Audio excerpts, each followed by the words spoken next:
This next story is so unbelievable, we didn't think it could possibly be true. But after receiving thousands of records and declassified reports from the Army, it's confirmed that during the Cold War, the United States military conducted secret tests on unsuspecting people in the city of St. Louis. Lisa Martino Taylor's life work has been to uncover details of the Army's ultra-secret military experiments carried out in St. Louis and other cities during the 1950s and 60s. This study was secretive for a reason. They didn't have volunteers stepping up and saying, yeah, I'll breathe zinc cadmium sulfide with radioactive particles. These Army archive pictures show how the tests were done in Corpus Christi, Texas in the 1960s. In Texas, planes were used to drop the chemical, but in St. Louis, the Army placed chemical sprayers on buildings and station wagons. City officials were kept in the dark about the tests. The Cold War cover story was that the Army was testing smoke screens to protect cities from a Russian attack. Clearly, they went to great lengths to deceive people. By making hundreds of Freedom of Information Act requests, she uncovered once classified documents that confirmed the spraying of zinc cadmium sulfide. The greatest concentration of this compound was sprayed near the Pruitt-Igoe housing complex just south of downtown St. Louis. It was home to 10,000 low-income people, and an estimated 70% were under the age of 12. Martino Taylor claims they all unknowingly inhaled this compound morning, noon, and night, so the government could measure its effects on their lungs. So this was in violation of all medical ethics, all international codes, and the military's own policy at that time. And Venezuelan leader Hugo Chavez has once again accused the United States of playing God. This time it's Haiti's disastrous earthquake that he thinks the U.S. was behind. Spanish newspaper ABC quotes Chavez as saying that the U.S. Navy launched a weapon capable of inducing a powerful earthquake off the shore of Haiti. He adds that this time it was only a drill, and the final target is destroying and taking over Iran. A wild accusation from Iranian President Mahmoud Ahmadinejad.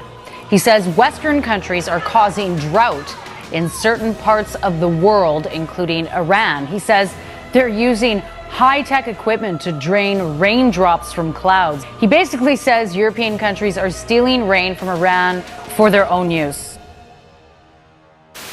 You know, they were talking about climate change yesterday, and now we're learning that scientists and researchers are looking at how to change the weather on purpose. That's right. Lasers now could one day manipulate rain and lightning. That's right. Well, as Mark Twain once famously said, everyone complains about the weather, but no one ever does anything about it. Well, instead of doing a rain dance, we physicists are firing trillion-watt lasers into the sky to actually precipitate rain clouds and actually bring down lightning bolts. When you have water vapor and you have dust particles or ice crystals, you can precipitate rain. It condenses around the seeds. These seeds can also be created by laser beams. By firing trillion-watt lasers, you rip apart the electrons, creating what are called ions, bringing down rain and even lightning. I remember reading the stories that China had used this during the Olympics, that the USSR had used this after Chernobyl to create rain clouds. I mean, did those really work then? We have some of these capabilities now? Inconclusive. Even in the 60s, the CIA used this to bring down monsoons during the Vietnam War. Governments have been playing with this thing. Alleged to. Alleged to, right. Yeah. Now, we realize that for decades now, these governments have been alleged to have experimented with weather control, but nothing conclusive. We're actually using trillion-watt lasers now. They precipitate rain out of water vapor. Sure enough, you can actually bring down electricity down the beam. The bad news is, if it's a clear blue sky, it's not going to do anything at all, because it only takes water vapor that's already in the air and condenses it. However, you name it, outdoor events and agriculture and flooding and even hurricanes, all of them could be subject to weather modification. Terrorists no longer the CIA's only priority. The U.S. intel agency now investing in weather? Well, they're looking into something called climate engineering or geoengineering, which is a way to manipulate the climate to mitigate the effects of global warming. And they think that maybe this might pose a national security threat in the form of exacerbating water shortages or causing more regional instability in places like Darfur or in India-Pakistan region, in the Kashmir region. So they want to find ways of mitigating climate change, and they're investigating, are there possible ways of doing that? Scientists have been researching this have been thinking about this for quite some some time. There are two general ways of engineering the climate. One is called solar radiation management, which is putting particles into the atmosphere. So like if you think of a volcano explodes and it releases particles and that cools down the planet. So that's one way. You can put a balloon up in the atmosphere and spray particles. And then another way would be to possibly bring down carbon dioxide out of the atmosphere in a process called carbon capture and storage. They're basically funding research by the National Academy of Sciences. Okay, so the CIA is not trying to control the weather. We've tried that before and it doesn't really work, but they're trying to impact climate change. They want to have a lot of tools in the arsenal in case climate change is as bad as some scientists believe it is. They want to have a way of mitigating it. You told one of our producers at this point it's pretty doubtful this is a viable terror threat right now. I don't see I don't see the CIA. I don't think that it's going to be an immediate threat. It's definitely something that's going to be a long-term, decades down the line sort of thing. Well, there you go. Another example is the array of technologies, often referred to collectively as geoengineering. One that has gained my personal attention is stratospheric aerosol injection, or SAI, a method of seeding the stratosphere with particles that can help reflect the sun's heat in much the same way that volcanic eruptions do. An SAI program could limit global temperature increases, reducing some risks associated with higher temperatures and providing the world economy additional time to transition from fossil fuels. This process is also relatively inexpensive. The National Research Council estimates that a fully deployed SAI program would cost about $10 billion yearly. Now, I could go on and on and on and on about the things that fascinate me, but rather than talk about them, I thought I'd stop here. Thank you, Senator.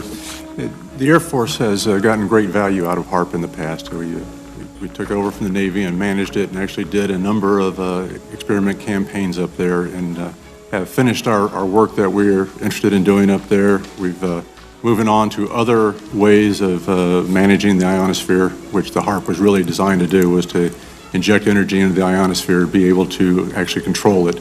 But that work has been completed. The Air Force has maintained the site for other government agencies to use for several years now. And with DARPA completing their project, that's our last government customer that we have in the site.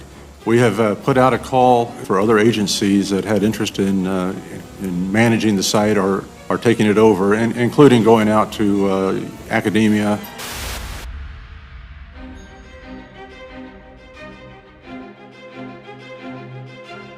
International corporations are modifying our weather all the time, and they're modifying it in ways that cover thousands and thousands of square miles. Programs are impacting microclimates needed for our crops to survive and needed for pollination.